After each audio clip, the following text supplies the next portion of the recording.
यति बेला म काठेखोला गाउँपालिका 3 धम्जामा रहिरहेको छु। म यति बेला आज मिति 2082 साल कार्तिक महिना 19 गते बुधबारको दिनमा छु, जहाँ यहाँबाट धम्जाको चर्चित स्थान पर्यटकीय स्थल बेलढुङ्गा यहाँबाट देख्न सकिन्छ। त्यस्तै गरेर यो हाम्रो धम्जाको एरिया जुन त्यो धुरीबाट उता म्याग्दी जिल्ला पर्दछ, म्याग्दीको सिमानामा। र यति बेला म बिहानको 9:15 गएको छु।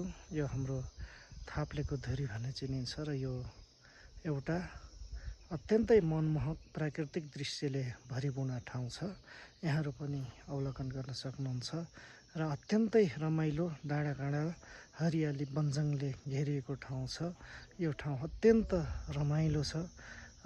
यहाँहरू पनि हेरेर प्राकृतिक सुन्दरतामा भरपूर रूपमा मनोरञ्जन लिन सक्नुहुनेछ।